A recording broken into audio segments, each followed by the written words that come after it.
বিসমিল্লাহির রহমানির রহিম। আসসালামু আলাইকুম। এটা হলো সুস্বাদু খাসির মাংস। আর এই খাসির মাংসটা আমি কী মশলা কী উপকরণ দিয়ে রান্নাটা করছি আপনাদের সাথে পুরোটা স্টেপে শেয়ার করব। আপনারা আমার ভিডিওটা না টেনে পুরোটাই দেখবেন আর এরকম করে রান্না করবেন। আর আমার ভিডিওটা দেখে ভালো লেগে থাকলে অবশ্যই একটা লাইক করে দেবেন। বিসমিল্লাহির রহমানির রহিম। আসসালামু আলাইকুম। এসে পড়লাম রান্নাঘরে রান্না করার জন্য। আর আজকে কী দিয়ে কী রান্না করব আপনাদের সাথে শেয়ার করব, আপনারা দেখতে থাকুন। এখানে নিয়েছি আমি হাফ কেজি খাসির গোস্ত। আর এই হাফ কেজি খাসির গোস্তটা আমি এখানে দিয়ে নেব। আর এটাতে আমি পেঁয়াজগুলো 250 গ্রামের কম 100 গ্রামের মতো পেঁয়াজ দিয়ে দেবো। আমার রান্না হলো ঝটপট রান্না করি। আর আমি যাই রান্না করি যাই কিছু করি আপনাদের সাথে শেয়ার করি কীভাবে রান্নাটা করি। আমার রান্নাগুলো দেখে অনেকে উপকৃত হবেন।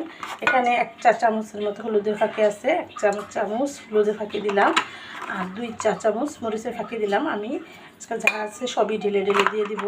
আর দিয়ে দেবো আদা রসুন বাটা 1 চা চামচ, এই যে। আর দিয়ে দেবো স্বাদ মতো লবণ, আর দিয়ে দেবো পরিমাণ মতো তেল। আর এটা আমি ভালো করে 5 মিনিট মাখিয়ে কষিয়ে রান্না করব আর আপনাদের সাথে শেয়ার করব। মাংসটা আমি ভালো করে মেখে নেব।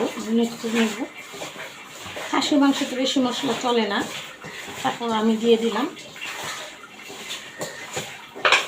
যত মাখানো হবে সুন্দর, তত রান্নাটাও সুন্দর হবে।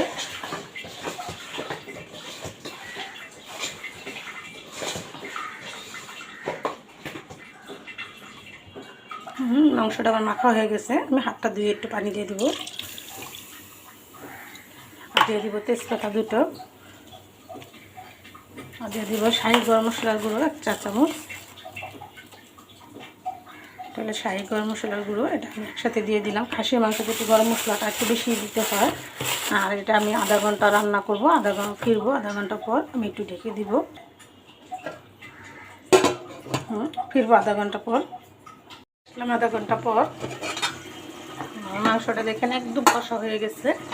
আমার আর এটাতে কোনো কিছু দেওয়া লাগবে না, আমি সব কিছু দিয়ে আমি মাংসটা কষা করছি। খাসির মাংস আপনারা যারা নতুন রাঁধুনি, যারা প্রবাসে থাকেন, রান্না করে খেতে পারেন না, আমার ভিডিওটা না টেনে পুরোটা স্টেপে দেখবেন কী করে আমি রান্নাটা করলাম আর কীভাবে রান্নাটা করলাম। আধা ঘন্টাও লাগে নাই, হয়ে গেছে আমার রান্নাটা। আপনারা ওরকম করে সুস্বাদু একটা মাংস রান্না করে খেতে পারেন আধা ঘন্টায়। দেখেন কত সুন্দর মাংস কষা হয়ে গেছে। আর আমার ভিডিওটা না টেনে পুরোটা স্টেপে দেখবেন আর এরকম করে রান্না করে খাবেন। আর আমার ভিডিওটা দেখতে ভালো লেগে থাকলে অবশ্যই একটা লাইক, একটা কমেন্ট, একটা শেয়ার করে দিবেন। হ্যাঁ, ভিডিওটা বড় না করে এখানে রেখে দিলাম। আসসালামু আলাইকুম।